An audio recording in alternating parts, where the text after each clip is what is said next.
ഭാരതീയ സാഹിത്യ സിദ്ധാന്തങ്ങൾ ഈ പറഞ്ഞതുപോലെ വളരെ വിശദമായിട്ട് നിങ്ങൾക്ക് നിങ്ങളുടെ ഈ സിലബസിൽ ഇല്ലാത്തതുകൊണ്ട് ഒരുപാട് ഡീറ്റെയിലിങ്ങിലേക്ക് അത് പോകേണ്ടതില്ല. മറ്റു പരീക്ഷകളുടെ പോകുന്നത് പോലെ പ്രധാനപ്പെട്ട ചില കോൺസെപ്റ്റുകൾ മാത്രം ഒന്ന് മനസ്സിലാക്കിയാൽ മാത്രം മതിയാവും. ഭാരതീയ സാഹിത്യ സിദ്ധാന്തങ്ങൾ ഒരു ചരിത്രം ഒന്ന് ജസ്റ്റ് ഒന്ന് മനസ്സിലാക്കണം. പ്രധാനപ്പെട്ട ആളുകൾ ഏതൊക്കെയാണ്, സ്കൂളുകൾ ഏതൊക്കെയാണ്, സങ്കല്പങ്ങൾ ഏതൊക്കെയാണ്, ചില നിർവചനങ്ങളൊക്കെ ഏതാണ്, ഇത്രയും കാര്യങ്ങളാണ് അതിനകത്ത് തിയററ്റിക്കലായ കാര്യങ്ങളിൽ നിന്ന് വരുന്നത്. ഏറ്റവും പ്രധാനമായിട്ട് അതിനകത്ത് ഈ പറയുന്നതുപോലെ ചില അലങ്കാര ശാസ്ത്ര പദ്ധതിയുടെ ഭാഗമായിട്ട് വന്ന ചില ആളുകൾ, ധ്വനി പദ്ധതിയുമായി ബന്ധപ്പെട്ട് വന്ന ആളുകൾ, ധ്വനി നിരാസം എന്ന് പറയാവുന്ന പദ്ധതിയുമായി ബന്ധപ്പെട്ട ആളുകൾ. സാമാന്യമായിട്ട് നമുക്ക് അതിൻ്റെ ഒരു ഏരിയ അങ്ങനെ തരംതിരിക്കാൻ പറ്റും. അതോടൊപ്പം തന്നെ എന്താണ് കവിതയെന്നും കവിത എങ്ങനെയാണ് പ്രവർത്തിക്കുന്നതെന്നൊക്കെ സംബന്ധിച്ച പൊതുവായ ചില നിരീക്ഷണങ്ങൾ, അഭിപ്രായങ്ങൾ, ഇത്രയും കാര്യങ്ങൾ മാത്രമാണ് ഈ ഭാരതീയ സാഹിത്യ സിദ്ധാന്തങ്ങളിൽ വരുന്നത്. ഇതുകൂടാതെ അതിന്റെ അലങ്കാരം തുടങ്ങിയ വളരെ സാങ്കേതികമായ കാര്യങ്ങളെ കുറിച്ചുള്ള ചോദ്യങ്ങളും ഈ സാധാരണഗതിയിൽ വരാറുണ്ട്. അപ്പൊ അത്രയും കാര്യങ്ങളൊന്നും ഓടിച്ചൊന്ന് പരിചയപ്പെടാം എന്നാണ് ഉദ്ദേശിക്കുന്നത്. കാവ്യശാസ്ത്രം എന്താണെന്ന് നേരത്തെ അത് വിശദീകരിച്ചിട്ടുണ്ട്. ഈ പറഞ്ഞതുപോലെ എന്താ പറയാ, അതിന്റെ ഒരു സിദ്ധാന്തവൽക്കരണം എന്ന് പറയുന്ന നമ്മുടെ സിദ്ധാന്തവൽക്കരണം കാവ്യശാസ്ത്രമായിട്ട് അതിനെ കണ്ടിരുന്നത്. കാവ്യശാസ്ത്രം എന്നത് സാഹിത്യശാസ്ത്രം എന്നുള്ള അർത്ഥത്തിൽ തന്നെയാണ് അത് ഉപയോഗിക്കപ്പെട്ടത് എന്ന് നമുക്കറിയാം. മാത്രമല്ല അതിനെ പലപ്പോഴും അതൊരു വിദ്യയായിട്ടാണ് കണക്ട് ചെയ്യുന്നത്. നമ്മൾ സാഹിത്യ വിദ്യ എന്ന് പറയുന്ന ഒരാശയം പറഞ്ഞപ്പോൾ നമ്മൾ പറയാറുണ്ടായില്ല. അപ്പൊ കാവ്യം എന്ന് പറയുന്നത് സാഹിത്യം എന്നുള്ള അർത്ഥത്തിൽ തന്നെയാണ് ഇവിടെ പ്രയോഗിച്ചിട്ടുണ്ടായിരുന്നത് എന്നുള്ളതാണ്. അപ്പൊ അത് നമുക്ക് അങ്ങനെ സ്വന്തം ഒരു സാഹിത്യ സിദ്ധാന്തം എന്ന് പറയുന്ന ഒരു സിദ്ധാന്തം ഇന്ത്യക്ക് ഉണ്ടായിരുന്നില്ല എന്നുള്ളതാണ് ഏറ്റവും പ്രധാനപ്പെട്ട കാര്യം. ഇന്ത്യൻ ഫിലോസഫിയുടെ ഭാഗമായി, കാശ്മീർ ശൈവസത്തിന്റെ ഒക്കെ ഭാഗമായിട്ടാണ് ഈ പറയുന്ന അല്ലെങ്കിൽ നമുക്ക് ഈ സാഖ്യവാദികളെ പോലെ അല്ലെങ്കിൽ ഈ മീമാംസകന്മാർ ഇങ്ങനെയുള്ള ആളുകളൊക്കെ ഉണ്ടാക്കിയ ചിന്തകളുടെ ഒരു സംഗതിയുടെ ഒരു എക്സ്റ്റൻഷൻ ആയിട്ടാണ് പലപ്പോഴും നമ്മുടെ ലിറ്റററി തോട്ടുകൾ വരുന്നത്. അല്ലാതെ ഒരു സാഹിത്യ സിദ്ധാന്തം എന്ന് പറയുന്ന സിദ്ധാന്തം സാഹിത്യത്തിന്റെ ഇത് മാത്രമായിട്ട് നമുക്ക് ഇല്ല എന്ന് തന്നെ പറയാം, അല്ലെ? മറ്റും നമ്മൾ നേരത്തെ പറഞ്ഞതുപോലെ അതൊരു സാഹിത്യ വിമർശന പദ്ധതിയായിട്ട് വികസിച്ചിട്ടില്ല. അത് സാഹിത്യ സങ്കല്പം എന്താണെന്നുള്ളതും മാത്രമുള്ള ഒരു അന്വേഷണം അതിനകത്ത് ഉണ്ടായിരുന്നു. പ്രായോഗിക വിമർശനം എന്ന് പറയുന്നത് പലപ്പോഴും നമ്മുടെ ഇന്ത്യൻ ലിറ്ററേച്ചറിന്റെ അല്ലെങ്കിൽ ഇന്ത്യൻ ലിറ്റററി തിയറിയുടെ ഭാഗമായിട്ട് ഉണ്ടായിരുന്നില്ല എന്ന് പറയുന്ന ഒരു കാര്യം. ഓക്കെ, അതിന്റെ ഒരു ചരിത്രം ഓടിച്ചൊന്ന് പറഞ്ഞ പ്രധാനപ്പെട്ട ആളുകളെ കുറിച്ച് പറഞ്ഞാൽ നമുക്ക് ഈ പറയുന്നത് പോലെ നാട്യശാസ്ത്രമാണ് അതിന്റെ ഏറ്റവും പ്രധാനപ്പെട്ട ഒരു തുടക്കമായിട്ട് നമ്മൾ പറയുന്നത്. പക്ഷെ അതിനു മുമ്പ് തന്നെയും ലിറ്ററേച്ചറിനെ കുറിച്ചൊക്കെയുള്ള അല്ലെങ്കിൽ എന്താണ് സാഹിത്യം, അനുഭവം എന്താണെന്നതിനെ കുറിച്ചുള്ള പല ആലോചനകളും അതിനു മുമ്പ് ഉണ്ടായിട്ടുണ്ട്. പ്രത്യേകിച്ച് വ്യാകരണത്തിന്റെ മണ്ഡലത്തിലാണ് ഏറ്റവും പ്രധാനമായിട്ട് ഭാഷ എന്ന വ്യാകരണത്തിന്റെ മണ്ഡലത്തിലാണ് സാഹിത്യത്തെ കുറിച്ചിട്ടുള്ള ചില എന്താ പറയാ ആശയങ്ങൾ ഉണ്ടാവുന്നു. ചില അലങ്കാരങ്ങൾ നമ്മൾ പറയുന്നത് ഉപമോൽപ്രേക്ഷ എന്നൊക്കെ പറഞ്ഞ ഏറ്റവും അടിസ്ഥാനപരമായ അലങ്കാരങ്ങളുണ്ട്. കാരണം കവിത ഒരു ഭാഷയാണ്, അത് ഭാഷയാക്കലാണ്. ഭാഷയാക്കുക എന്ന് പറയുമ്പോൾ അതൊരു ഒന്നിനെ ചിഹ്നമാക്കി മാറ്റുന്ന ഒരു പ്രക്രിയയാണ്. അപ്പൊ അത് തന്നെ ഒരു ഒരു ഒരു ഒരു ഭൗതിക വസ്തുവിനെയും ഒരു ഭാഷാ വസ്തുവിനെയും പരസ്പരം ബന്ധിപ്പിക്കലാണ് പലപ്പോഴും ചെയ്യുന്നത്. അതിന്റെ ഒരു സ്വാഭാവിക ബന്ധത്തിന് ബ്രേക്ക് കൊടുത്തിട്ട് അതിനെ പുതിയ രീതിയിൽ സംയോജിപ്പിക്കുമ്പോഴാണ് കവിത ഉണ്ടാവുന്നത് എന്ന് പറയുന്നത്. അപ്പോഴാണ് ഈ എന്തിനെ കുറിച്ചാണോ പറയുന്നത് അത്, അല്ലെങ്കിൽ അതിനെക്കുറിച്ച് എന്താണോ പറയുന്നത് അത് എന്നൊക്കെ പറയുന്ന രീതിയിലേക്ക് കണക്ട് ചെയ്യുന്ന ഈ ഉപമാന ഉപമേയ ബന്ധം എന്നൊക്കെ പറയാവുന്ന സാധനങ്ങളൊക്കെ ഉണ്ടാവുന്നത്. അപ്പൊ അത് ലിറ്ററേച്ചറിന്റെ ഒരു ഭാഷ തന്നെയാണ് എന്നുള്ളതാണ്. അപ്പൊ ഈ സാഹിത്യത്തിന്റെ ഒരു ഭാഷയുടെ സ്വഭാവം തന്നെ അതാണ്. ഈ പറയുന്ന ഒരു മെറ്റഫോറിക്കലായിട്ടാണ് സംസാരിക്കുന്നത് എന്ന് പറഞ്ഞൊരു കാര്യമില്ല. അപ്പൊ അതുകൊണ്ടാണ് ഈ ഉപമ പോലുള്ള കാര്യങ്ങളും മറ്റുമൊക്കെ വളരെ മുമ്പ് തന്നെ അതിനെ സംബന്ധിച്ച പക്ഷേ ഈ സൗന്ദര്യശാസ്ത്രം ഉണ്ടാവുന്നതിന് മുമ്പ് തന്നെ അത്തരം അലങ്കാരങ്ങളെ കുറിച്ചുള്ള ആശയങ്ങളൊക്കെ ഉണ്ടാവുന്നു. അപ്പോൾ ആ അർത്ഥത്തില് നാട്യശാസ്ത്രത്തിന് മുമ്പ് തന്നെ ഈ പറയുന്ന സാഹിത്യത്തിന്റെ ചില സ്വഭാവങ്ങളെ കുറിച്ചുള്ള ചർച്ചകൾ ഉണ്ടാവും. നാട്യശാസ്ത്രമാണ് ഈ മേഖലയിൽ വളരെ വലിയൊരു അടിത്തറയായി മാറിയത്. അതിന്റെ വ്യാഖ്യാനമായിട്ടാണ് യഥാർത്ഥത്തിൽ പിൽക്കാലത്തുള്ള സാഹിത്യ സിദ്ധാന്തങ്ങൾ. കാരണം രസം തന്നെയായിരുന്നു അതിന്റെ ഒരു കേന്ദ്രം എന്ന് പറയുന്നത്. രസം എങ്ങനെയാണ് ഉണ്ടാവുന്നത് എന്നതിനെ സംബന്ധിച്ച അന്വേഷണങ്ങൾ, രസം തന്നെയാണോ ഉണ്ടാവുന്നത്, ഈ രണ്ട് ചോദ്യങ്ങളാണ് പ്രധാനമായിട്ടും ഉണ്ടായിരുന്നത്. അതിന്റെ അടിസ്ഥാനത്തിലാണ് ഈ പറയുന്ന എല്ലാ പദ്ധതികളും കടന്നു വരുന്നത്. രസം ഈ ധ്വനി മൂലമാണ് ഉണ്ടാവുന്നത് പറയുമ്പോൾ അങ്ങനത്തെ ആശയം ഉണ്ടാവുന്നു. എന്നാൽ അവിടെ ധ്വനി എതിർത്തുകൊണ്ട് വേറെ സിദ്ധാന്തങ്ങൾ ഉണ്ടാവുന്നു. ഇത്രയാണ് നമ്മുടെ ഒരു സാഹിത്യ സിദ്ധാന്തങ്ങളുടെ ഒരു പൊതു സ്വഭാവം എന്ന് പറയുന്നത്.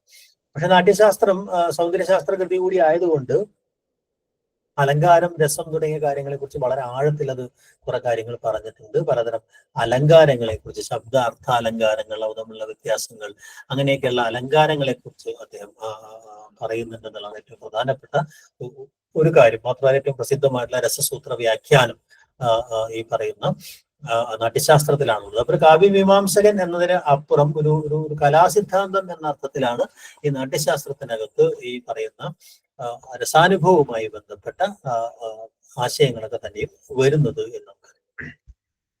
ആദ്യത്തെ കാവ്യമീമാംസകൻ എന്ന് പറയുന്നയാള് വാമഹനാണ്, അല്ലെ കാവ്യാലങ്കാരം എന്ന് പറയുന്ന ഒരു കൃതിയോടുകൂടിയാണ് യഥാർത്ഥത്തിൽ കാവ്യമീമാംസ എന്ന് പറയുന്ന ഒരു സംഗതി, അല്ലെങ്കിൽ ഈ പറയുന്ന പൊയറ്റിക്സ് എന്ന് പറയുന്ന ഒരു സാധനം ആരംഭിക്കുന്നത് എന്ന് പറയാം. സംസ്കൃതത്തിൽ ആരംഭിക്കുന്നത് അങ്ങനെയാണ്. അപ്പോ ഈ കാവ്യാലങ്കാരം എന്ന് പറയുന്ന ആ കൃതിയാണ് യഥാർത്ഥത്തിൽ ഈ പറയുന്ന ആദ്യത്തെ സമ്പൂർണ്ണ അലങ്കാര ശാസ്ത്ര ഗ്രന്ഥമായിട്ടും പറയുന്നത്, അല്ലെ. അപ്പൊ അത് ഈ അലങ്കാരങ്ങളുടെ ഒരു വർഗീകരണം മാത്രമല്ല, മറിച്ച് ഈ അലങ്കാരങ്ങൾ കൊണ്ട് നിർമ്മിക്കപ്പെടുന്ന ഈ കാവ്യ വസ്തു എന്താണ്, അതിന്റെ അനുഭവം എന്താണ് തുടങ്ങിയ കാര്യങ്ങളെ കുറിച്ചുള്ള ആലോചനകളും വാമഹന്റെ ഈ പറയുന്ന ഇതിനകത്ത് കാണാം എന്നുള്ളതാണ്.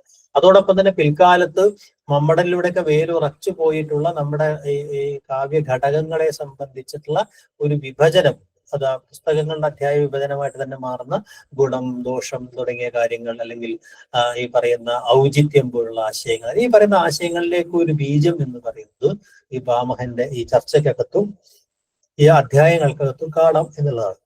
ഈ വാമഹന്റെ കൃതിയുടെ വിവരണങ്ങളോ വ്യാഖ്യാനങ്ങളായിട്ടാണ് മിക്കവാറും, അല്ലെങ്കിൽ അതിന് കൂട്ടിച്ചേർക്കലുകളായിട്ടാണ് ഈ അലങ്കാര പദ്ധതിക്കകത്തുള്ള പിൽക്കാലത്തെ കൃതികൾ, ഉൾപ്പെടെ നടക്കുന്ന ആളുകളുടെ കൃതികൾ വരുന്നത് എന്ന് നമുക്ക് കാണാൻ കഴിയും. അപ്പോ അതുവരെ ഉണ്ടായിരുന്ന കവിതയെ സംബന്ധിച്ച പലതരം കാറ്റഗറിക്കലായിട്ടുള്ള സങ്കല്പനങ്ങളെയും ചേർത്ത് വെച്ചൊരു പുസ്തകമാക്കുക എന്ന് പറയുന്ന ഒരു പണിയാണ് കാവ്യാലങ്കാരത്തിനകത്ത് അദ്ദേഹം ചെയ്തത്. അതുകൊണ്ടാണ് ഈ പറയുന്ന രസം എന്ന് പറയുന്ന ഒരു സങ്കല്പം, അലങ്കാരം എന്ന് പറയുന്ന സങ്കല്പം, അതിനകത്ത് തന്നെ ശബ്ദ അർത്ഥാലങ്കാരങ്ങൾ, അതുപോലെ രീതി എന്ന് പറയുന്നത്, ഗുണം എന്ന് പറയുന്നത്, അങ്ങനെ ഈ പറയുന്ന ഒരു കവിതയുടെ ഘടകം എന്ന് നമ്മൾ പറയുന്ന പിൽക്കാലത്ത് പറഞ്ഞു വന്നിട്ടുള്ള കാര്യങ്ങളെ സംബന്ധിച്ച ചില ക്രോഡീകരണങ്ങളും അടിസ്ഥാന ആശയങ്ങളും ഈ കാവ്യാലങ്കാരത്തിനകത്ത് കാണാം എന്നതാണ് അതിന്റെ ഒരു കൃതി എന്ന രീതിയിൽ. മാത്രമല്ല പല നിർവചനങ്ങളും നമ്മൾ പറയുമ്പോൾ വാമഹനെയാണ് നമ്മൾ മുന്നോട്ട് വെക്കാറുള്ളത്. ഓക്കെ, ഇന്ത്യൻ ഈസ്തറ്റിക്സിന് പ്രധാനമായും 3 ദളങ്ങൾ അല്ലെങ്കിൽ 3 ഘട്ടങ്ങളാണ് ഉള്ളത് എന്ന് പറയാൻ പറ്റും, അല്ലെ. അത് മുഴുവൻ ഈ ധ്വനിയുമായി കേന്ദ്രീകരിച്ചിട്ടാണ്.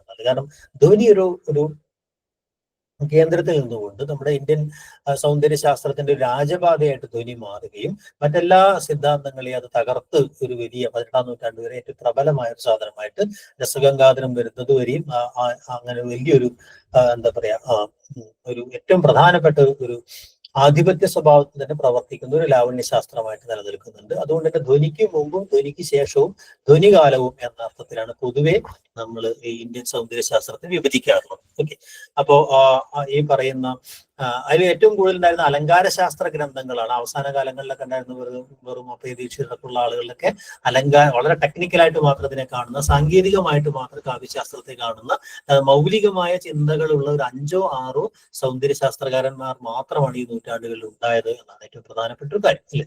ഇതിനകത്തൊരു പ്രധാനപ്പെട്ട ആളാണ് ദണ്ഡി, അല്ലെ. ദണ്ഡിയുടെ പല നിർവചനങ്ങൾ നമ്മൾ പല വഴിക്കും കാണുകയുണ്ടായി.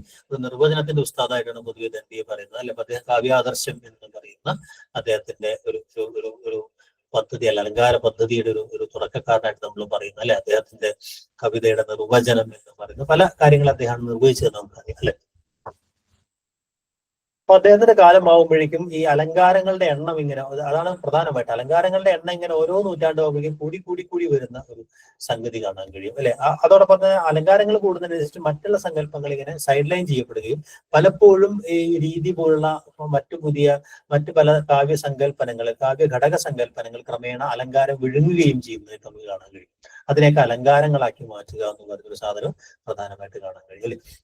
ദണ്ഡിയുടെ മറ്റൊരു കോൺട്രിബ്യൂഷൻ എന്ന് പറയുന്നത് പിന്നീട് വാമനൻ ഒരു സവിശേഷമായ സൗന്ദര്യ പദ്ധതിയായിട്ട് വികസിപ്പിച്ചെടുത്ത രീതി എന്ന് പറയുന്ന രീതി പദ്ധതിയുടെ ഒരു തുടക്കക്കാരനും അദ്ദേഹം. ഈ 2 രീതികളെ കുറിച്ചും പിന്നീട് അത് വാമനൻ 3ആക്കി മാറ്റുന്നു, അല്ലെ. വൈദർഭം, ഗൗഡം എന്ന് പറയുന്ന 2 രീതിയെ കുറിച്ച് അദ്ദേഹം പറയുന്നുണ്ട് എന്നുള്ളതാണ്, അല്ലെ. പിന്നെ മറ്റൊന്ന് ഗുണസങ്കല്പമാണ്. ഗുണം അല്ലെങ്കിൽ ഈ പറയുന്ന കവിതയ്ക്കകത്തുള്ള ഏറ്റവും പ്രധാനപ്പെട്ട ഒരു സംഗതിയായിട്ട് നമ്മുടെ ഒരു സൗന്ദര്യശാസ്ത്രത്തിൽ നിരന്തരം കാണുന്ന ഒരു സംഗതിയാണ് ഈ 10 ഗുണങ്ങളെ സംബന്ധിച്ച ഒരാശയം. കവിതയ്ക്കകത്തുള്ള 10 ഗുണങ്ങൾ, അതിന്റെ ഒരു എസെൻസ് എന്നുള്ള, അത് 10 ഗുണങ്ങളില്ല 3 ഗുണങ്ങളേ ഉള്ളൂ എന്ന് പറയുന്ന ഒരു തർക്കം ഉടനീളം ഭാഷാഭൂഷണത്തിലൊക്കെ അത് വളരെ ഈ പറയുന്ന ദശഗുണഖണ്ഡനം എന്ന് പറഞ്ഞ സാധനം ഈ ധ്വനിയുടെ ഒക്കെ ഒരു വലിയ കാലത്താണ് അത് ഉണ്ടാവുന്നത്. അപ്പൊ അതിന്റെ ഒക്കെ ഒരു തുടക്കവും ഈ പറഞ്ഞ ദണ്ഡിയിലാണ് എന്ന് നമുക്ക് പറയാൻ കഴിയും. ഇപ്പൊ ദണ്ഡിയുടെ നിർവചനങ്ങളാണ് പ്രധാനമായിട്ട് നമുക്ക് നമ്മുടെ നമ്മൾ ഈ നിർവചനങ്ങളിൽ പ്രധാനമായിട്ടും കയറുക.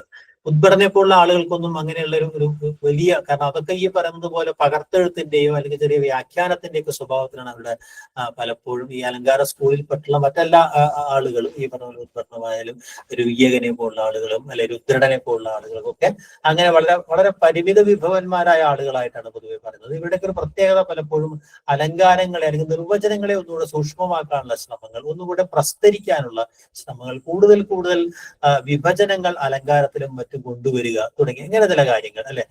ശബ്ദാർത്ഥാലങ്കാരങ്ങളിൽ അപ്പൊ അദ്ദേഹത്തിന്റെ ഈ പറയുന്നതുപോലെ അനുപ്രാസത്തെ പലതാക്കി തരംതിരിക്കുക, ചിലത് പുതിയ അലങ്കാരങ്ങളെ കൂട്ടിച്ചേർക്കുക, ഇതൊക്കെയാണ് ഇവിടെ ഒരു പ്രധാനപ്പെട്ട കോൺട്രിബ്യൂഷൻ ആയിട്ട് വരുന്നത്. അല്ലാതെ മൗലികമായ ഏതെങ്കിലും ഒരു സാഹിത്യ സങ്കല്പനങ്ങൾ കൊണ്ടുവന്ന ആളുകളൊന്നും ആയിരുന്നില്ല ഈ പറയുന്ന അലങ്കാര സ്കൂളുകളിൽപ്പെട്ട ആളുകൾ എന്ന് നമുക്ക് പറയാൻ പറ്റും അല്ലെ. അങ്ങനെ ഒരു സിദ്ധാന്തമായിട്ട് നമുക്ക് പറയാൻ പറ്റാവുന്ന ഒരാള് ഈ പറഞ്ഞ വാമനനാണ് അല്ലെ.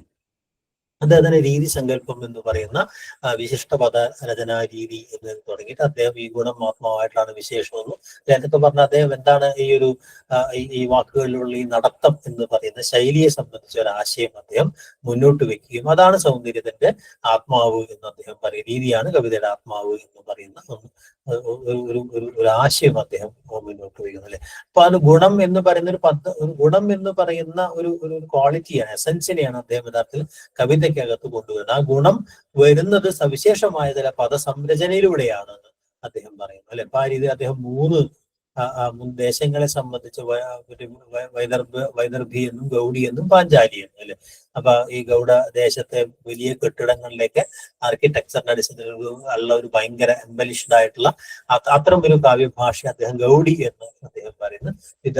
വിദർഭദേശത്തെ ഭാഷയുടെ പ്രത്യേകതയാണ് വൈദർഭി എന്ന് പറയുന്ന ഒരു രീതിയാകുന്നത്. അങ്ങനെ ഒരു പ്രത്യേക സ്ഥലവുമായി ബന്ധപ്പെടുത്തി രീതിയെ വിശദീകരിക്കുക എന്നാണ് അദ്ദേഹം പ്രധാനമായിട്ടും ചെയ്യുന്നത്. അതോടൊപ്പം തന്നെ അലങ്കാരങ്ങളെ കുറിച്ച് അദ്ദേഹം ധാരാളം പറയുന്നുണ്ട് അല്ലെ. ഈ പറയുന്നത് ഇതിനെല്ലാം അണ്ടർലൈങ് ആയിട്ട് വരുന്നത് രസമാണ്. എങ്ങനെയാണ് രസം? ഞാൻ നേരത്തെ പറഞ്ഞു, രസവുമായിട്ട് ഇതിനെ കണക്ട് ചെയ്യാനുള്ള ഒരു ശ്രമമാണ്. പിന്നീട് രസധ്വനി എന്ന് പറയുന്ന ഒരാശയം അഭിനവത്വം കൊണ്ടുവരുന്നതോട് കൂടിയാണ് ബാക്കി എല്ലാ സിദ്ധാന്തങ്ങളും എന്താ പറയുക സൈഡ് ലൈൻ ചെയ്യപ്പെടുന്നത് എന്നറിയാം അല്ലെ. അപ്പൊ ഈ ഒരു രസവുമായിട്ട് പലതരത്തിൽ അത് കണക്ട് ചെയ്യപ്പെടുന്നുണ്ട് എന്ന് കാണാൻ കഴിയും അല്ലെ. അപ്പോ അലങ്കാര പദ്ധതിയിൽ നിന്ന് മാറിയിട്ട് ഗുണപദ്ധതിക്ക് ഒരു പ്രാധാന്യം കൊടുക്കുന്നു എന്നതാണ് വാമനന്റെ രീതി പദ്ധതിയുടെ ഒരു വലിയ പ്രത്യേകത എന്ന് പറയുന്നത്. രീതി നമുക്ക് സെപ്പറേറ്റ് പിന്നീട് ഒന്ന് വിശദീകരിക്കാം. ജസ്റ്റ് അതിന്റെ ഒരു ചരിത്രം മാത്രം പറഞ്ഞു പോവുകയാണ്. രുദ്രടന്റെ കാവ്യാലങ്കാരം ഞാൻ നേരത്തെ പറഞ്ഞു അല്ലെ. അദ്ദേഹം ഏറ്റവും അവസാനത്തെ ആണെന്നുണ്ടെങ്കിൽ അലങ്കാര ശാസ്ത്രത്തെ ഉറപ്പിച്ച് നിർത്തുന്ന ഒരു പണിയാണ് അദ്ദേഹം ചെയ്തത്. അദ്ദേഹം ആവുമ്പോഴേക്കും ധാരാളം അലങ്കാരങ്ങളുടെ എണ്ണം കൂടി വരുന്നതായിട്ട് കാണാൻ കഴിയും അല്ലെ.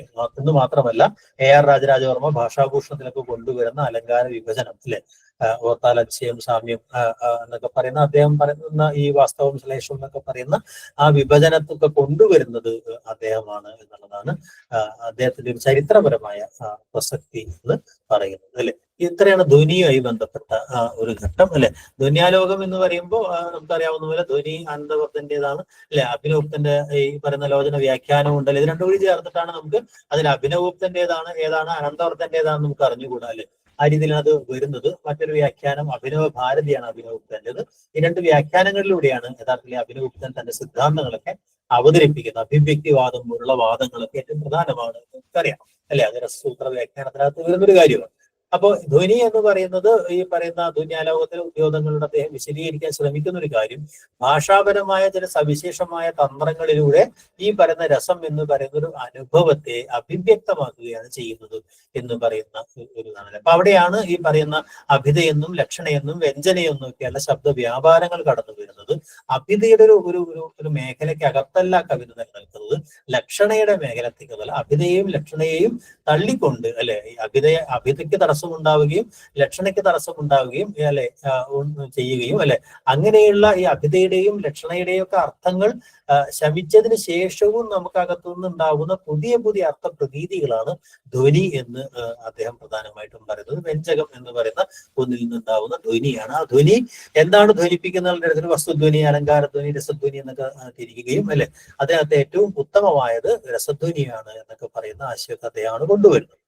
അതുകൂടാതെ തന്നെ അദ്ദേഹം സഹൃദയനെ കുറിച്ച് അതുപോലെ തന്നെ കവിതയുടെ സ്വഭാവത്തെ കുറിച്ചൊക്കെയുള്ള പല ആശയങ്ങളും ആനന്ദവർദ്ധന്റേതായിട്ട് ഉണ്ട് എന്നുള്ളതാണ് അല്ലെ. അപ്പൊ അതുകൊണ്ട് ആനന്ദവർദ്ധന്റെയും അഭിനവഗുപ്തന്റെയും ഈ പറയുന്ന എന്താ പറയാ ധ്വന്യാലോകത്തും കടന്നു വരുന്നതോടുകൂടി പറയുന്ന പ്രധാനപ്പെട്ട ആശയങ്ങളാണ്. ധ്വനിയുടെ പ്രഭേദങ്ങളെ കുറിച്ചുള്ള വളരെ ഡീറ്റെയിൽ ആയിട്ടുള്ള കാര്യങ്ങളൊക്കെ അവിടെ ധ്വനിയെ പലതരത്തിൽ വർഗീകരിക്കുകയും അതുപോലെ അർത്ഥം ഉണ്ടാവുന്നത്, ഈ വ്യംഗ്യാർത്ഥം എങ്ങനെയാണ് ഉണ്ടാവുന്നത് എന്നതിനെ സംബന്ധിച്ച് പലതരത്തിൽ ശാസ്ത്രീയമായി വിശദീകരിക്കാനൊക്കെ അവിടെ ശ്രമിക്കുന്നത്. ധ്വനിയുമായി ബന്ധപ്പെട്ട് ചർച്ച ചെയ്യുന്നത് വിശദമായിട്ട് അത് പറയാവുന്നതാണ് അല്ലെ. ഈ ധ്വന്യാലോകം എന്ന് പറയുന്നത് ആ ഒരു കൃതിക്ക് ശേഷം ഏതാണ്ട് ഒരു 18-ാം നൂറ്റാണ്ട് വരെയും ഈ പറയുന്ന സംസ്കൃത കാവ്യ മീമാംസകർക്ക് ധ്വനി തന്നെയായിരുന്നു ഏറ്റവും പ്രധാനപ്പെട്ട ആശയമായി തീരുന്നത്. പക്ഷെ ധ്വന്യാലോക കാലത്ത് തന്നെ അദ്ദേഹത്തിന് സമകാലികനായിരുന്നു തൊട്ട് പറയാൻ വന്നിരുന്ന വളരെ ചുരുക്കം ചില പേരാണ് ധ്വനിയെ വിമർശിക്കുന്ന ധ്വനി നിരാസ പദ്ധതികളായി. അതെല്ലാം ഒരു 10-ാം നൂറ്റാണ്ടോടുകൂടി അവസാനിക്കുന്നുണ്ട്. സംസ്കൃത കാവ്യമീമാംസ എന്ന് പറയുന്നത് 10-ാം നൂറ്റാണ്ടോടുകൂടി തന്നെ ഏതാണ്ട് അവസാനിക്കുന്നുണ്ട് എന്ന് നമുക്ക് വേണമെങ്കിൽ പറയാൻ പറ്റും. അപ്പൊ ഈ ധ്വന്യുത്തര കാലം എന്ന് പറയുന്ന ഒരു കാലത്തിനകത്ത് പ്രധാനമായിട്ടും ധ്വനി നിരാസവാദങ്ങളാണ് വരുന്നത്, അല്ലെങ്കിൽ പിന്നെ ധ്വനിയുടെ ഒരുതരം അനുകരണങ്ങൾ ആണ് പ്രധാനമായിട്ടും വരുന്നത് അല്ലെ. ഇതിനകത്ത് ഏറ്റവും പ്രധാനപ്പെട്ട 2-3 പേരെ കുറിച്ചുകൂടെ നമുക്ക് പറയാം.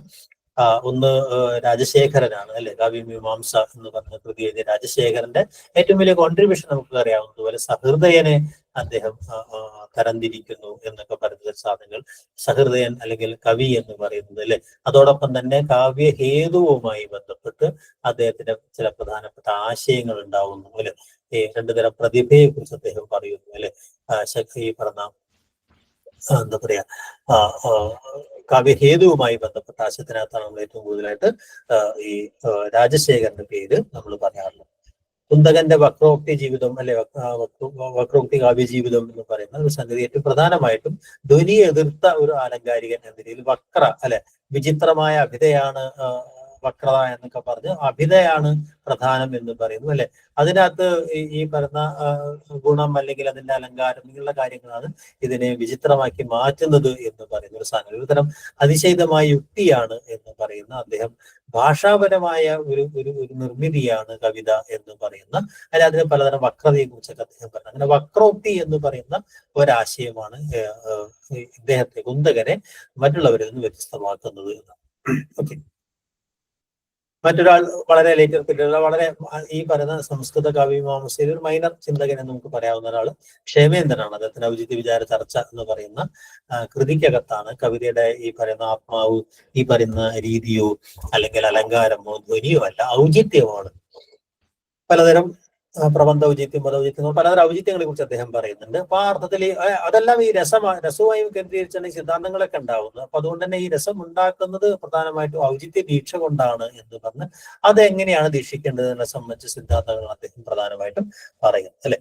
പിന്നീട് ഉണ്ടാവുന്ന ആളുകളൊക്കെ ഈ പറഞ്ഞ പോലെ അലങ്കാരങ്ങളുടെ എണ്ണം എടുക്കുന്ന അല്ലെ, അങ്ങനെയുള്ള ആളുകൾ അല്ലെങ്കിൽ ഈ പറഞ്ഞ നേരത്തെ ഉണ്ടായിരുന്ന സിദ്ധാന്തങ്ങളുടെ ഉപരി ചർച്ചകൾ നടത്തുക, ഈ രീതിയിലാണ് പിന്നീട് ഉണ്ടാവുന്ന കൃതികളൊക്കെ ഉണ്ടാവുന്നത് അല്ലെ. അതിനകത്ത് നമുക്ക് ആകെ പറയേണ്ട ഒരാൾ 2 പേരെന്ന് പറഞ്ഞാൽ ഒന്ന് വേണമെങ്കിൽ നമുക്ക് വിശ്വനാഥൻ ഉണ്ട് അല്ലെ, സാഹിത്യ ദർപ്പണം അല്ലെ. മറ്റൊന്ന് മമ്മടന്റെ കാവ്യപ്രകാശം, അദ്ദേഹത്തിന്റെ നിർവചനങ്ങൾ, പ്രത്യേകിച്ച് കാവ്യ പ്രയോജനത്തെ സംബന്ധിച്ച് ഹേതുവിനെ സംബന്ധിച്ച് അദ്ദേഹം പറഞ്ഞ പ്രധാനപ്പെട്ട കാര്യങ്ങൾ. ഈ മമ്മടനാണ് നമ്മുടെ, ഞാൻ ലീലാതിലകം പറഞ്ഞപ്പോൾ പറഞ്ഞതാണ്, നമ്മുടെയൊക്കെ പിൽക്കാല കാവ്യമീമാംസയെ സ്വാധീനിച്ച ഒരാൾ മമ്മടനാണ് എന്ന് പറയാം. ധ്വനി സിദ്ധാന്തത്തിന്റെ ഭാഗം തന്നെയായിരുന്നു അദ്ദേഹത്തിന്റെ ആശയങ്ങൾ എന്ന് പറഞ്ഞാൽ. അപ്പൊ ഇങ്ങനെയുള്ള ഇത്രയും പേരാണ് അതിനകത്ത് പിന്നെ നമുക്ക് പറയാവുന്നത്. ഇവരൊക്കെ ചില നിർവചനങ്ങളിലൂടെയൊക്കെയാണ് നമ്മൾ പരിചയപ്പെടുന്നത്. വിദ്യാധരനെ പോലുള്ള ആളുകൾ, ജയദേവനെ പോലുള്ള ആളുകൾ അല്ലെ, അല്ലെങ്കിൽ അഭയദീക്ഷിതരെ പോലുള്ള കുവലയാനന്ദം നമ്മുടെ ഇവിടെ ഒരു ടെക്സ്റ്റ് ബുക്കായിട്ട് നീണ്ടകാലം നിലനിൽക്കുകയും ഭാഷാഭൂഷണം എഴുതുന്നതിന് അദ്ദേഹത്തെ സഹായിക്കുകയൊക്കെ ചെയ്തു എന്ന് പറയുന്ന സാധനം അല്ലെ. ഏറ്റവും പ്രധാനപ്പെട്ട ഒരാൾ രസസൂത്ര വ്യാഖ്യാനത്തിനകത്ത് തന്നെ നമ്മൾ പരിചയപ്പെടുന്ന അല്ലെ ജഗന്നാഥ പണ്ഡിതരാജൻ, അദ്ദേഹമാണ് ഏറ്റവും അവസാനത്തെ സാഹിത്യ സൈദ്ധാന്തികൻ എന്ന് പറയുന്നയാള് അല്ലെ. അപ്പൊ അദ്ദേഹത്തിന്റെ രസഗംഗാധരം എന്ന് പറയുന്ന കൃതിയാണ് അതിനകത്ത് മൗലികതയുള്ള ഒരു നീണ്ട കാലത്തിന് ശേഷം മൗലികതയുണ്ട് എന്ന് പറയാവുന്ന കൃതി. അപ്പൊ ആ രീതിയിൽ 10-ാം നൂറ്റാണ്ട് വരെ വരുന്ന അലങ്കാരം അല്ലെങ്കിൽ രസം, ധ്വനി, ഗുണം, ഔചിത്യം അല്ലെ, രീതി, വക്രോക്തി, ഇതുകൂടാതെ തന്നെ അനുമാനം എന്ന് പറയുന്ന ഒരാശയം, അല്ലെ, അനുമാനം എന്ന് പറയുന്ന ഒരാശയം കൂടി ചേർന്നിട്ടാണ് വ്യക്തി വിവേക കാരനെ വിട്ടുപോയതാണ്. വ്യക്തി വിവേകാരന്റെ അനുമാനം എന്ന് പറയുന്ന ഒരു സങ്കല്പം കൂടിയുണ്ട്. ഓക്കെ, 2-3 ആശയങ്ങൾ കൂടെ പറഞ്ഞ് നമുക്ക് ആ ഒരു കോൺടെക്സ്റ്റ് ഒന്ന് അവസാനിപ്പിക്കാം. എന്താണ് കവിത എന്നുള്ള എല്ലാ ചോദ്യവും, അല്ലെ, അതിന്റെ പ്രധാനപ്പെട്ട സിലബസിനകത്ത് ഞാനിപ്പോ സാമാന്യമായിട്ട് അതിന്റെ ഒരു സിദ്ധാന്ത ചരിത്രമാണ് പറഞ്ഞത്. എന്താണ് കവി, ആരാണ് കവി, എന്താണ് കവിത, കാവ്യ ഹേതു എന്താണ്, അല്ലെങ്കിൽ കാവ്യ പ്രയോജനം എന്താണ് തുടങ്ങിയ ചില ആശയങ്ങളും അതിന്റെ ഭാഗമായിട്ടൊന്നൊരു ഓർമ്മയുണ്ടാവണം, അല്ലെ. കവി ആരാണ് എന്ന് പറയുന്ന ഒരു സംഗതിയില്ല. അപ്പൊ അതിനകത്താണ് പല ആശയങ്ങളും ഇവിടെ ഈ നവാരമായ കാവ്യലോകത്ത്, അല്ലെ, പ്രജാപതി കവിയാണ് എന്ന് പറയുന്ന ആനന്ദവർദ്ധന്റെ ആശയം ഉണ്ടാവുന്നത്, അല്ലെ. അപ്പൊ ശബ്ദിക്കുന്നവനോ വർണ്ണിക്കുന്നവനോണ് കവി എന്ന് പറയുന്ന, അല്ലെ, വാക്ക് പുറപ്പെടുവിക്കുന്നവനാണ് കവി എന്ന് പറയുന്ന ഒരാൾ. അയാൾ സ്വന്തമായി വാക്ക് നിർമ്മിക്കുന്നവനാണ് എന്നുള്ള അർത്ഥത്തിലാണ് അദ്ദേഹം പലപ്പോഴും ഈശ്വര തുല്യനാണ് എന്നൊക്കെ പറയുന്ന ഒന്നുണ്ടാവും, ഒരാശയം ഉണ്ടാവും, അല്ലെ. അപ്പൊ അതിന്റെ അടിസ്ഥാനത്തിലാണ് ഈ പറയുന്ന ഋഷിയല്ലാത്തവൻ നാദൃഷി കവി എന്നൊക്കെ പറയുന്ന ആശയങ്ങൾ ഉണ്ടാവുന്നത്, അല്ലെ. ഇപ്പോ ചില സവിശേഷമായ ദർശനമുള്ള ആൾക്കാരാണ് ഋഷിയായി മാറുന്നത്, അല്ലെ. അത് അപൂർവ വസ്തു നിർമ്മാണക്ഷമമായ ഒരു പ്രജ്ഞയാണ് അതിന് പിറകിൽ പ്രവർത്തിക്കുന്നത് എന്നൊക്കെ പറയുന്ന കവി എന്ന് പറയുന്നയാൾ ദൈവത്തെ പോലെ ദൈവതുല്യനായിട്ടുള്ള സർവജ്ഞനായ ഒരാളാണ് എന്ന് പറയുന്നവന് അത് നൈസർഗികമായ ഒരു പ്രതിഭ കൊണ്ടാണ് ഉണ്ടാവുന്നത് തുടങ്ങിയ ആശയങ്ങളൊക്കെ ഉണ്ടാവുന്നത് ഇതിന്റെ ഭാഗമായിട്ടാണ്. അപ്പൊ കവിതയെ അങ്ങനെ ഒരു മെറ്റാഫിസിക്കൽ ആയിട്ടുള്ള ഒരു തലത്തിൽ കാണുക എന്ന് പറയുന്ന രീതിയാണ് ഈ പറയുന്ന അദ്വൈത സിദ്ധാന്തവും മറ്റൊക്കെ സ്വാധീനിച്ചിട്ടുള്ള, അല്ലെങ്കിൽ ശൈവിസമൊക്കെ സ്വാധീനിച്ചിട്ടുള്ള നമ്മുടെ സാഹിത്യ ചിന്താ പദ്ധതിയിൽ കവിത ആ അർത്ഥത്തിലാണ് പലപ്പോഴും അതിനെ കാണുന്നത്. അതുകൊണ്ടാണ് ബ്രഹ്മാനന്ദ സോദരമായ ഒരു അനുഭവം എന്നൊക്കെ കാവ്യാനുഭവത്തെ പലപ്പോഴും പറയുന്നത്, അല്ലെ. ഇതിന്റെ ഭാഗമായിട്ട് കുറെ നിർവചനങ്ങൾ എന്തായിട്ടുണ്ട്, അതുകൊണ്ട് പറഞ്ഞ് നമുക്ക് അവസാനിപ്പിക്കാൻ പറ്റി. എന്താണ് കവിത എന്ന് കേട്ടപ്പോൾ പ്രധാനമായിട്ട് പരീക്ഷയ്ക്ക് ചോദിക്കുന്നത് കാവ്യ നിർവചനമൊക്കെ ബന്ധപ്പെട്ട ചില കാര്യങ്ങളാണ്. നമ്മൾ തുടക്കത്തിൽ അതൊന്ന് പരിചയപ്പെട്ടിട്ടുണ്ട് അതിനകത്തല്ലേ. ശബ്ദവും അർത്ഥവും എങ്ങനെയാണ് ബന്ധപ്പെട്ട്, ഈ ശബ്ദാർത്ഥ ബന്ധം എന്താണ് എന്ന് പറയുന്ന ഒരു ചർച്ച, അല്ലെ. അപ്പൊ അതിന് ശബ്ദവും അർത്ഥവും ആവശ്യമുണ്ടോ, ശബ്ദം എന്നുള്ള വാക്ക് മാത്രം പോലെ, അങ്ങനെയൊക്കെയുള്ള ചില നിർവചന ചർച്ചകളും ഈ സംസ്കൃത കാവ്യമീമാംസയിലുണ്ട്, അല്ലെ. അപ്പൊ അവിടെ ഈ ശബ്ദത്തിന്റെയും അർത്ഥത്തിന്റെയും പരസ്പര ബന്ധത്തിന്റെ അടിസ്ഥാനത്തിലാണ് ഈ ശബ്ദാർത്ഥ സഹിതത്വമാണോ, യോഗമാണോ, അല്ലെ, സന്നാഹം, ചേർച്ചയാണോ, അങ്ങനെയുള്ള പല തരം വ്യാഖ്യാനങ്ങളാണ് നിർവചനങ്ങളായിട്ട് മാറുന്നത് എന്ന് നമുക്കറിയാം. അപ്പൊ അതുകൊണ്ട് ഈ പറയുന്നത് പോലെ കവിക്കകത്ത് നിന്ന് എങ്ങനെയാണോ ഒരു വിത്തിൽ നിന്നൊരു വൃക്ഷം ഉണ്ടാകുന്നത്, അതുപോലെ വളരെ സ്വാഭാവികമായും കവിയിൽ നിന്നും ഉണ്ടാകുന്ന ഒരു സംഗതി, നൈസർഗികമായി സംഭവിക്കുന്ന ഒരു സാധനമാണ് ഈ മറ്റേ കവിത എന്ന്, അഭിനവ് എന്നൊക്കെ പറയുന്ന പ്രധാനപ്പെട്ട ആശയം അതാണ്. അപ്പൊ അതിന്റെ ആ ബന്ധത്തെ കുറിച്ച് പറയുമ്പോഴാണ് ഈ സഹിതം എന്ന് പറയുന്ന, അല്ലെങ്കിൽ ഇഷ്ടത്തോടു കൂടിയത്, അല്ലെങ്കിൽ ചേർച്ച എന്ന് 2 തരത്തിലും വ്യാഖ്യാനിക്കാൻ കഴിയാവുന്ന ഈ പറയുന്ന ശബ്ദത്തിന്റെയും അർത്ഥത്തിന്റെയും സഹിതത്വമാണ് കാവ്യം എന്ന് പറയുന്ന ഒരു പരസ്പരം ചേർന്ന ശബ്ദവും അർത്ഥവുമാണ് കാവ്യം എന്ന് പറയുന്നത്. ഇത് തന്നെയാണ് ഏതാണ്ട് എല്ലാവരുടെയും നിർവചനത്തിനകത്തും ഈ പറയുന്ന ദണ്ഡിയാണെങ്കിൽ ശരീരം താവതിഷ്ടാർത്ഥ വിവച്ഛിന്ന, അല്ലെ, ഇഷ്ടമാ ഒരർത്ഥത്തെ തുള്ളിത്തുളുമ്പി നിൽക്കുന്ന, അല്ലെ, വിവച്ഛിന്നമായിരിക്കുന്ന ശബ്ദാർത്ഥ ബന്ധമാണ് കവിത എന്ന് പറയുന്ന ദണ്ഡിയുടെ നിർവചനവും ഉണ്ടാകുന്നത്, അല്ലെ. ഇഷ്ടപ്പെട്ട അർത്ഥം വ്യക്തമാക്കുന്ന, അല്ലെങ്കിൽ തുളുമ്പി നിൽക്കുന്ന പദങ്ങളുടെ കൂട്ടമാണ് കാവ്യത്തിന്റെ ശരീരം. അങ്ങനെ കാവ്യത്തെ ഒരു ശരീരമായി കാണുക എന്ന് പറയുന്ന, അല്ലെ, ഒരു നിർവചനം ഉണ്ടാവും.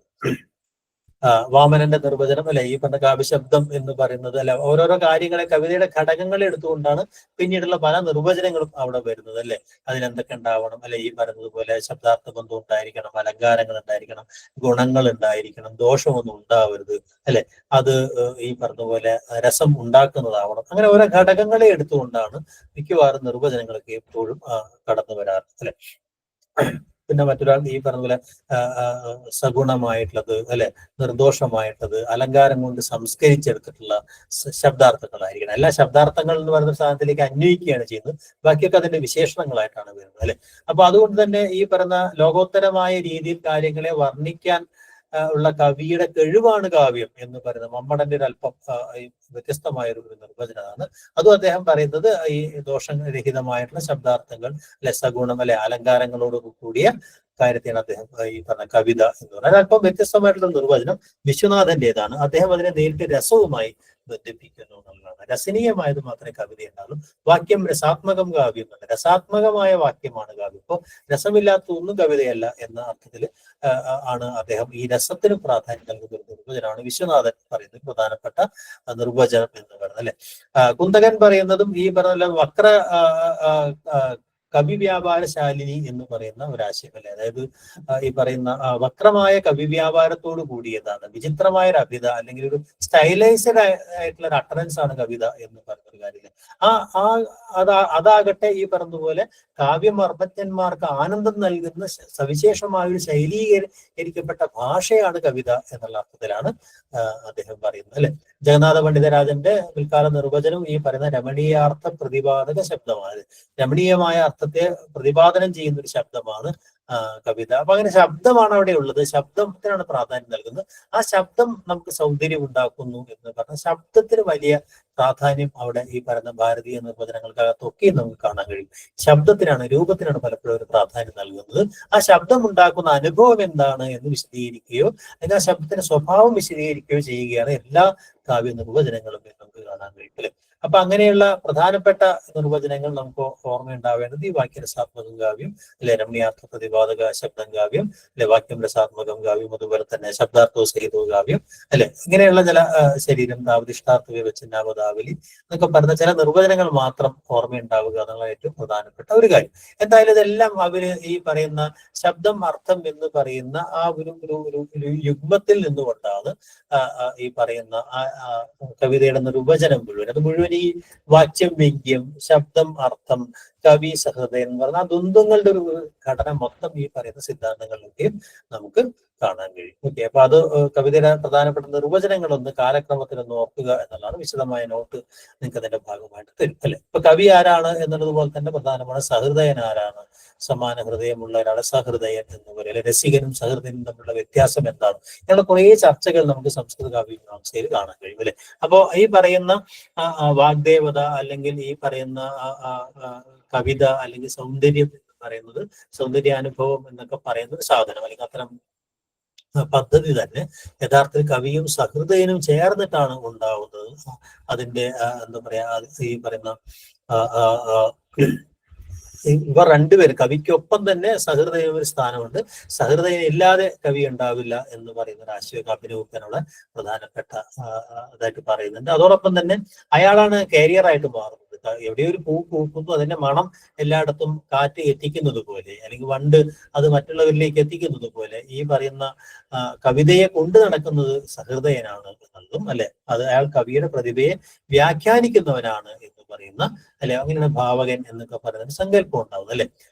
ഈ ഭാവന ചെയ്യുക എന്ന് പറയുന്നത് സൃഷ്ടിക്കുന്ന ഒന്നിനെ പുനഃസൃഷ്ടിക്കുന്നവനാണ് ഒരു സഹൃദയൻ എന്ന് പറയുന്ന ഒരാശയം. സഹൃദയനെ അദ്ദേഹം 4ആയി തരംതിരിക്കുന്നു അല്ല. ആരോചകികൾ, സത്നാഭ്യവാരികൾ, മത്സരികൾ അല്ലെ, തത്വാഭിനിവേശികൾ എന്ന് പറയുന്ന രീതിയിൽ 4ആയിട്ട് അദ്ദേഹം സഹൃദയന്മാരുടെ സഹൃദയത്വത്തിന്റെ ഏറ്റക്കുറച്ചിൽ അനുസരിച്ച് അദ്ദേഹം 4 തരം സഹൃദയന്മാരെ കുറിച്ച് അദ്ദേഹം പറയുന്നുണ്ട് എന്ന് നമുക്കറിയാം അല്ലെ.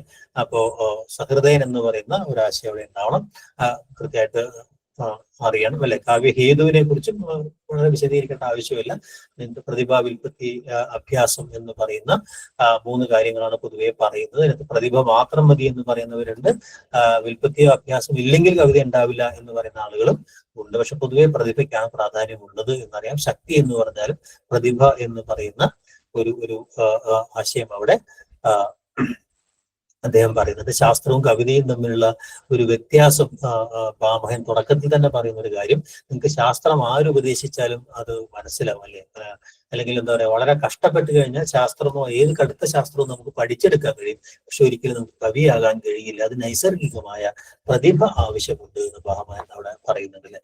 അപ്പോൾ കാവ്യഹേതുവിനെ സംബന്ധിച്ച വളരെ പ്രധാനപ്പെട്ട ആശയത്തിനകത്ത് ഈ പറയുന്ന 3 ഘടകങ്ങളുമാണ് ഉള്ളത് എന്നുള്ളതാണ് അല്ലെ. ശക്തി അഥവാ ഈ പറയുന്ന പ്രതിഭ എന്ന് പറയുന്ന ഒന്ന് അല്ലെ, അത് നൈസർഗികമായ ഒന്നാണ് എന്ന് പറയാം. പിന്നെ ഈ പറയുന്ന പോലെ നിപുണത എന്ന് പറയുന്ന വിൽപ്പത്തി എന്ന് പറയുന്ന ഒരു സാധനം വളരെ പ്രധാനപ്പെട്ട ഒരു സംഗതിയാണ്. അത് നിരന്തരമായി കാവ്യജ്ഞരിൽ നിന്ന് ആർജിക്കുന്ന ഒരു അഭ്യാസം കൂടിയുണ്ട്. ഇതെല്ലാം കൂടെ ചേർന്നാണ്. അപ്പൊ ലോക ശാസ്ത്രങ്ങളിൽ ഉണ്ടാകുന്ന നിരന്തരമായ എന്താ പറയാ പരിചയത്തിൽ നിന്ന് കിട്ടുന്ന ലോകപരിചയമെന്നോ അനുഭവ പരിചയമെന്നോ അല്ലെങ്കിൽ ശാസ്ത്രജ്ഞാനം എന്നൊക്കെ പറയുന്നതിൽ നിന്ന് കിട്ടുന്നതാണ് വിൽപ്പത്തി, കാവ്യ വിൽപ്പത്തി എന്നോ അല്ലെങ്കിൽ അഭ്യാസം എന്ന് പറയുന്നത് സ്വയം ഉണ്ടാക്കിയെടുക്കേണ്ട ഈ സ്കില്ലിൽ നിന്നാണ്, നിപുണതയാണ്. അങ്ങനെ പ്രതിഭയും അതുപോലെ തന്നെ അറിവും അല്ലെങ്കിൽ അഭ്യാസവും ചേർന്നിട്ടാണ് ഈ കവി എന്ന് പറയുന്ന എന്താ പറയാ ഒന്നിലേക്ക് ഒരാളെ എത്തിക്കുന്നത് എന്നാണ് ഈ നിർവചനങ്ങളൊക്കെ പറയുന്നത്, അല്ലെ? അപ്പൊ അതിനകത്ത് ഓരോരുത്തരുടെയും കാഴ്ചപ്പാടുകൾ തമ്മിലുള്ള ചില വ്യത്യാസമുണ്ട്. പ്രതിഭ മാത്രം മതി, അല്ലെ? അല്ലെങ്കിൽ ഈ പറയുന്ന വിൽപ്പത്തിയും അഭ്യാസവും വേണം. പക്ഷെ വിൽപ്പത്തിയും അഭ്യാസവും ഇല്ലെങ്കിലും നല്ല പ്രതിഭയുണ്ടെങ്കിൽ ആ കവിതയുടെ ദോഷം മറയ്ക്കാൻ പറ്റും. പക്ഷെ പ്രതിഭ ഇല്ലാത്തുള്ള ദോഷം പെട്ടെന്ന് തന്നെ വെളിവാക്കപ്പെടും എന്നൊക്കെ രീതിയിലുള്ള ചെറിയ ചെറിയ വ്യത്യാസങ്ങളാണ് ഈ പ്രതിഭ, വിൽപ്പത്തി, അഭ്യാസം എന്നൊക്കെ പറയുന്നതിനകത്ത് ഏത് വേണം ഏത് വേണ്ട എന്നുള്ളതിനൊക്കെ സംബന്ധിച്ച ആശയങ്ങൾക്കകത്ത് ഉള്ളത്. അപ്പോ അതിനകത്ത് പ്രതിഭയും വിൽപ്പത്തി, അഭ്യാസവും ബന്ധപ്പെട്ട ചില ബേസിക്കായ കാര്യങ്ങൾ മാത്രം ഒന്ന് മനസ്സിലാക്കിയാൽ മാത്രം മതി. വിൽപ്പത്തി എന്ന് പറയുന്നത് നേരത്തെ പറഞ്ഞ ലോക പരിചയത്തിലൂടെ അല്ലെങ്കിൽ ശാസ്ത്ര കലാകാവ്യ പഠനങ്ങളിലൂടെ നേടുന്ന അറിവിനെയാണ് വിൽപ്പത്തി എന്ന് പറയുന്നത്, അല്ലെ? അത് കാവ്യ വിൽപ്പത്തി, കവിതകൾ ധാരാളം വായിക്കുക അല്ലെങ്കിൽ സാഹിത്യ പരിചയം എന്ന് പറഞ്ഞാണ് ഏറ്റവും പ്രാധാന്യം. അപ്പൊ അതുകൊണ്ടാണ് ഏതെടുത്ത് വെക്കണം ഏതെടുത്ത് വെക്കേണ്ട എന്നുള്ളത് സംബന്ധിച്ച അറിവായിട്ട് അത് മാറുന്നു എന്ന് പറയുന്നത്, ലോകാനുഭവം എന്ന് പറയുന്നത്, അല്ലെ? അതോടൊപ്പം തന്നെ വ്യത്യസ്തമായ കലകൾക്കകത്ത്, സാമൂഹ്യ വിജ്ഞാനി അതിനകത്ത്, ഭാഷയ്ക്കകത്ത് നേടുന്ന ഒരു അറിവിനെയാണ് പ്രധാനമായിട്ടും പറയുന്നത്. ഇപ്പൊ മംഗളദേവനെ പോലെ ചില ആളുകളൊക്കെയാണ് പ്രതിഭയേക്കാൾ വിൽപ്പത്തിക്കാണ് പ്രാധാന്യം എന്നൊക്കെ പറഞ്ഞ അപൂർവം ചില ആളുകൾ മാത്രമേ ഉള്ളൂ, അല്ലെ? അഭ്യാസത്തെ കുറിച്ച് നമുക്കറിയാം, ഈ പറഞ്ഞതുപോലെ നിരന്തരമായ ശിക്ഷണത്തിലൂടെയാണ് കാവ്യ ശിക്ഷണം എന്ന് പറഞ്ഞ കവിശിക്ഷ എന്ന് പറയുന്ന സാധനം നിരന്തരമായ എന്താ പറയാ അഭ്യാസത്തിലൂടെ നേടിയെടുക്കേണ്ടതാണ് ഈ സ്കിൽ എന്ന് പറയുന്ന ഒരു കാര്യം പറയുന്നുണ്ട്, അല്ലെ? പ്രതിഭയ്ക്ക് തന്നെ പിന്നെ പലതരം എന്താ പറയാ വിഭജനം നൽകിയ രാജശേഖരൻ പ്രതിഭയെ വിഭജിച്ചയാളാണ് ഞാൻ നേരത്തെ പറഞ്ഞു കഴിഞ്ഞു, അല്ലെ? അപ്പൊ അദ്ദേഹം പ്രതിഭയെ കാര്യത്രി എന്നും അല്ലെ അത് കവിക്കുണ്ടാവുന്ന അല്ലെങ്കിൽ നിർമ്മാണാത്മകമായുള്ള ഒരു പ്രതിഭയ്ക്കാണ് അദ്ദേഹം എന്താ പറയാ കാരയിത്രി എന്ന് പറയുന്നത്. അതിനെ അദ്ദേഹം സഹജി എന്നും ആഹാരി എന്നും ഔപദേശികി എന്നും പറയുന്ന 3 തരം പ്രതിഭയായിട്ട് കാരയിത്രിയെ തരംതിരിക്കുന്നു, അല്ലെ? ഈ പറയുന്ന ജന്മസിദ്ധമായിട്ട് സഹജമായി കിട്ടുന്ന ഒരു സാരസ്വതൻ എന്ന് പറയുന്ന ഒരു വിഭാഗം കവികൾ, അദ്ദേഹം ജന്മസിദ്ധമായ പ്രതിഭയുള്ളയാളാണ് എന്ന് പറയുന്നല്ലോ. പി കുഞ്ഞിരാമനാരെ കുറിച്ചൊക്കെ പല നിരൂപകന്മാരും പറഞ്ഞൊരു കാര്യമാണ് നിൽക്കുന്നത്. പിന്നെ ഈ പറയുന്ന ആഹാര്യം എന്ന് പറയുന്ന ഒരു സാധനം, അത് നിരന്തരമായ പഠന പരിശീലനങ്ങളിലൂടെ നേടിയെടുക്കുന്ന പ്രതിഭയിലൂടെ സ്വന്തം പ്രതിഭയെ സ്ഫുടം ചെയ്തെടുക്കുക എന്ന് പറയുന്ന സാധനം, അല്ലെ? ഒരു അഭ്യാസിയെ പോലെ, അഭ്യസികൻ എന്ന് പറയുന്ന ഒരു സംഗതി, അല്ലെ? മറ്റൊന്ന് പല ആളുകളുടെയും ഉപദേശ നിർദ്ദേശങ്ങളിലൂടെ രൂപപ്പെടുന്ന പ്രതിഭാശക്തി എന്ന് പറയുന്നത് ഔപദേശികൻ എന്ന് പറയുന്നത്. അങ്ങനെ 3 തരമായിട്ട് അദ്ദേഹം ഈ പറയുന്ന കവിയുടെ പ്രതിഭയെ തരംതിരിക്കുന്നു, അല്ലെ? ഭാവയിത്രി എന്ന് പറഞ്ഞാൽ സഹൃദയന് കവിത ആസ്വദിക്കാനും ചില പ്രതിഭ ആവശ്യമുണ്ട് എന്ന് പറയുന്ന ഒരാശയം. അവസാനമായി നമുക്ക് കാവ്യ പ്രയോജനം എന്ന് പറയുന്ന ഒരു കാര്യം കൂടെ പറയാം, അല്ലെ? എന്താണ് കവിതയുടെ പ്രയോജനം എന്ന് പറയുന്ന ഒരു കാര്യം, അല്ലെ? അത് മമ്മടന്റെ വളരെ പ്രശസ്തമായിട്ടുള്ള കാവ്യം യശസ്സേ വ്യവഹാരവിധേ, അല്ലെ? ശിവേദരക്ഷതയെ സത്യപര നിർവൃതയെ കാന്താ സംവിധയോപദേശിയുതേ എന്ന് പറയുന്ന അദ്ദേഹത്തിന്റെ വളരെ പ്രസിദ്ധമായിട്ടുള്ള നിർവചനമുണ്ട്. എന്താണ് കവിതയുടെ ലക്ഷ്യം എന്ന് പറയുന്ന ഒരു കാര്യം, അല്ലെ? തുടക്കം തൊട്ട് തന്നെ അതുണ്ട്, അത് ഈ അമംഗളങ്ങളെ ഇല്ലാതാക്കുന്നതാണ് കവിത എന്നൊക്കെ പറയുന്ന ഒരാശയം. ലോകത്തുള്ള അമംഗളങ്ങളെ ഇല്ലാതാക്കുക എന്നുള്ളത്. അതുകൊണ്ടാണ് പിന്നീട് മാനസിക ഈ പറയുന്ന മനോവിജ്ഞാനീയ നിരൂപണത്തിന്റെ മേഖലയ്ക്കകത്തൊക്കെ ഈ ഇന്ത്യൻ എസ്തെറ്റിക്സ് വ്യാപകമായിട്ട് ഉപയോഗിച്ചിട്ടുള്ളത്. ഈ പറയുന്ന അതൊരു എന്താ പറയാ കവിത എന്ന് പറയുന്നത് ഒരു മെന്റൽ പ്രോസസ്സാണ്. അതിന്റെ സ്വാധീനം എന്ന് പറഞ്ഞ എഫക്റ്റിനെ സംബന്ധിച്ചാണ്. അതിന്റെ ഒരു എന്താണ് കവിതയുടെ എഫക്റ്റ് എന്നുള്ളതിനെ സംബന്ധിച്ചാണ് പ്രധാനമായിട്ടും നമ്മുടെ കാവ്യമീമാംസ ഇന്ത്യൻ ഈസ്തെറ്റിക്സ് പ്രധാനമായിട്ടും ആലോചിച്ചിട്ടുള്ളത് എന്നുള്ളതാണ്. ഏറ്റവും പ്രധാനമായിട്ടും അതിനകത്ത് ഈ പറയുന്നത് പോലെ ഒരു കാന്തയെ പോലെ അഭിനമിപ്പിച്ച് ഉപദേശിക്കുന്നു എന്ന് പറയുന്ന ഒരു കാര്യം, അല്ലെ? കാവ്യം യശസ്സിനെ കൊടുക്കുന്നു, അല്ലെ? അർത്ഥത്തെ കൊടുക്കുന്നു എന്നൊക്കെ പറയുന്ന, അല്ലെ? അത് കവിക്കും സഹൃദയനും ഈ പറഞ്ഞ പോലെ പ്രയോജനം ഉണ്ടാവുന്നു, അല്ലെ? പലപ്പോഴും എന്താ പറയാ ഹിതമായൊരു ഉപദേശം അല്ലെങ്കിൽ വിശ്രാന്തി, ഇതൊക്കെ പലപ്പോഴും ഈ പറയുന്ന നാട്യ പ്രയോജനം അല്ലെങ്കിൽ കാവ്യ പ്രയോജനം ആയിട്ട് വരുന്നുണ്ട്, അല്ലെ? എന്നാൽ അതേപോലെ തന്നെ ഈ അർത്ഥം നൽകുന്നു എന്നൊക്കെ പറയുന്ന കാര്യം ഈ പറഞ്ഞ പോലെ കവിക്കും അതുകൊണ്ട് പ്രയോജനമുണ്ട് എന്ന് പറയുന്ന ഒരു കാര്യം, അല്ലെ? അപ്പൊ അത് ഒന്ന് ഓർമ്മയുണ്ടാവണം. ഈ കാവ്യപ്രയോജനവുമായി ബന്ധപ്പെട്ട പ്രധാനപ്പെട്ട ചില നിർവചനങ്ങൾ അത് ഈ പറയുന്നത് പോലെ എന്താ പറയാ വിശ്വനാഥനൊക്കെ പറയുന്നുണ്ട്. ഇപ്പൊ നിങ്ങള് ശാസ്ത്രാദി വിദ്യകളിലൂടെയൊക്കെ നേടുന്ന ജ്ഞാനത്തോളം വലിയ ജ്ഞാനമൊന്നും സാഹിത്യം നേടുന്നില്ലല്ലോ എന്നൊക്കെ പറയാം. അല്ലെങ്കിൽ അത് വായിച്ചാൽ പോരെ എന്നൊക്കെ ചോദിക്കുമ്പോൾ ഈ പറയുന്ന എന്താ പറയാ, ഈ കഷായം കുടിച്ചാൽ മാറുന്ന രോഗം ഈ പഞ്ചസാര കഴിച്ചാൽ മാറുമെങ്കിൽ പിന്നെ അതല്ലേ നല്ലതെന്നൊക്കെ പറയുന്ന രീതിയിലേക്ക് നമ്മൾ ആഹ്ലാദിപ്പിച്ച് അഭിരമിപ്പിച്ച് ഉപദേശിക്കുന്നു, അല്ലെങ്കിൽ ഈ പറഞ്ഞ ജ്ഞാനം നൽകുന്നു എന്നുള്ള രീതിയിൽ കവിത ജ്ഞാനം തന്നെയാണ് എന്ന് പറയുന്ന ആശയം പലപ്പോഴും ഈ ഇതിനകത്തൊക്കെ എന്താ പറയാ പല ആശയങ്ങൾക്ക് പ്രത്യേകിച്ച് മമ്മൂട്ടിയ ഇതിനകത്തൊക്കെ പ്രധാനമായിട്ടും കാണും അല്ലെ. കവിക്ക് അത് കീർത്തി നൽകുന്നു. അപ്പൊ യശസ്സും അല്ലെങ്കിൽ കീർത്തിയും ധനവും ആർക്കും കവിക്കാണ് നൽകുന്നതെങ്കിൽ ഈ പറയുന്ന ഹിതോപദേശം പോലുള്ള സംഗതികൾ, അല്ലെങ്കിൽ വ്യവഹാര വിത്താക്കുക, ജീവിത പരിചയം നൽകുക, അല്ലെ ഒരുപാട് ജീവിതങ്ങളെ കണ്ടറിയുന്ന ഒരു അനുഭവം ഒരു സാഹിത്യകൃതി വായിക്കുമ്പോൾ കിട്ടുന്നു എന്നുള്ളതാണ്. ശിവേതരങ്ങളെ അല്ലെങ്കിൽ നമ്മുടെ മനസ്സിനകത്തുനിന്നുള്ള അമംഗളകരമായ പല, നേരത്തെ നമ്മൾ പറഞ്ഞ സംബിന്ദ വിശ്രാന്തി പോലുള്ള കാര്യങ്ങൾ, അല്ലെങ്കിൽ ഒരു മെന്റൽ ഇംബാലൻസ് എന്നുള്ള അർത്ഥത്തിലാണ്. അപ്പൊ ലോകത്തിലെ അമംഗളമായ കാര്യങ്ങളേക്ക് ഇല്ലാതാക്കുന്നു എന്നുള്ള അർത്ഥത്തിലാണ്. മാനസികമായിട്ട് നമുക്കകത്ത് അത്തരം ചില കാര്യങ്ങളേക്ക് ഈ പറയുന്ന ദുഷ്പ്രേരണകളെ, അല്ലെങ്കിൽ കഥാർസിസിലൊക്കെ പറയുന്ന അതിനെയൊക്കെ ക്ഷയിപ്പിക്കുന്നു എന്നൊക്കെ. ഏറ്റവും പ്രധാനമായിട്ട് തന്നെ ഒരു പക്ഷേ വളരെ സങ്കീർണമായ തപസ്സുകളിലൂടെയും മറ്റൊക്കെ നേടിയെടുക്കാൻ കഴിയാവുന്ന പരമമായ ഒരു ആനന്ദം, അല്ലെങ്കിൽ പരനിർവൃതി എന്ന് പറയുന്ന ഒരവസ്ഥ അല്ലെ, ആ അവസ്ഥ വളരെ പെട്ടെന്ന് തന്നെ സത്യം പരനിർവൃതയെ എന്ന് പറഞ്ഞാൽ അത് പെട്ടെന്ന് തന്നെ കവിത നൽകുന്നു എന്ന് പറയുന്നു. അത് ഏറ്റവും അഭിരമിച്ച് ഏറ്റവും അടുത്ത് നിൽക്കുന്ന ഒരാൾ, നമ്മളിൽ നിന്ന് അകന്നു നിൽക്കുന്ന ഒരാളാണ്.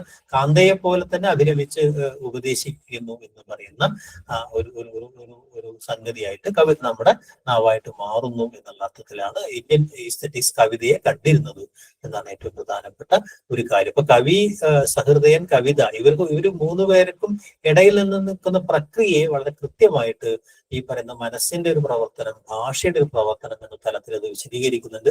അതിനപ്പുറത്തേക്ക് അതിന്റെ ചരിത്രം, സമൂഹം തുടങ്ങിയ കാര്യങ്ങളെ സംബന്ധിച്ച കാര്യമായ ആലോചനകളൊന്നും അതിനകത്ത് ഉണ്ടാവുന്നില്ല. ഈ പറയുന്ന ടെക്സ്റ്റലായ ഒരു സാധനത്തെ ആയിട്ടാണ്, അല്ലെങ്കിൽ ഒരു അനുഭവരസം എന്നുള്ള അർത്ഥത്തിലാണ് പലപ്പോഴും ഈ പറയുന്ന കവിതയെ ഇന്ത്യൻ ഈസ്തെറ്റിക്സ് കണ്ടിരുന്നത് എന്നുള്ളതാണ് ഏറ്റവും പ്രധാനപ്പെട്ട ഒരു കാര്യം എന്ന് പറയുന്നത്. അതിന്റെ അടിസ്ഥാനത്തിലാണ് ഈ കവിതയ്ക്കകത്ത് നിന്ന് ഉണ്ടാകുന്നതാണ് ഈ പറയുന്ന എല്ലാ അനുഭവങ്ങളും എന്ന് പറയുന്ന അതിന്റെ അടിസ്ഥാനത്തിലാണ് ഈ രസം, ധ്വനി, അലങ്കാരം തുടങ്ങിയ കാര്യങ്ങളിലേക്ക് അതിനെ രൂപപരവും ഭാവപരവുമായിട്ട് വിശദീകരിക്കാനുള്ള പിൽക്കാല ഈസ്തെറ്റിക്സിലേക്ക് വരുന്ന സമയം ഉണ്ടെങ്കിൽ നമുക്ക് അതിനകത്തുള്ള ഏറ്റവും പ്രധാനപ്പെട്ട ചില സിദ്ധാന്തങ്ങൾ ഒന്ന് ഓടിച്ചൊന്ന് പരിചയപ്പെടാത്ത ക്ലാസ്സിൽ. അതുകൊണ്ട് നമുക്ക് ഈ ഒരു ഇന്ത്യൻ ഈസ്തെറ്റിക്സ് അവസാനിപ്പിക്കാം. അതിന് ഇതിന്റെ വിശദമായ നോട്ട് നിങ്ങൾക്ക് തരികയും ചെയ്യാം. ഇതിനകത്ത് വളരെ ഡീറ്റെയിൽ ആയിട്ട് ഈ സാഹിത്യ സിദ്ധാന്തങ്ങളിൽ നിന്നുള്ള ചോദ്യങ്ങൾ നിങ്ങൾക്ക് പരീക്ഷയ്ക്ക് വരാനുള്ള സാധ്യതയില്ല. വളരെ ബേസിക് ഫണ്ടമെന്റലായ കാര്യങ്ങൾ അറിഞ്ഞിരിക്കുക എന്നുള്ളതാണ് ഏറ്റവും പ്രധാനപ്പെട്ട കാര്യം എന്ന് പറയുന്നത്. പ്രത്യേകിച്ച് അലങ്കാരം, വൃത്തം, അതുപോലെ ധ്വനി, അതുമായി ബന്ധപ്പെട്ട അല്ലെങ്കിൽ ചില പ്രധാനപ്പെട്ട രീതികൾ ഏതൊക്കെയാണ്, അങ്ങനെയൊക്കെയുള്ള ബേസിക്കായ കാര്യങ്ങൾ അറിയുക എന്നതാണ് ഏറ്റവും പ്രധാനപ്പെട്ട കാര്യം. ഓക്കെ, അവസാനിപ്പിക്കുക. അതിലെ ചോദ്യങ്ങൾ നിങ്ങൾക്ക് സൈറ്റിനകത്തിടാം. ഓക്കെ.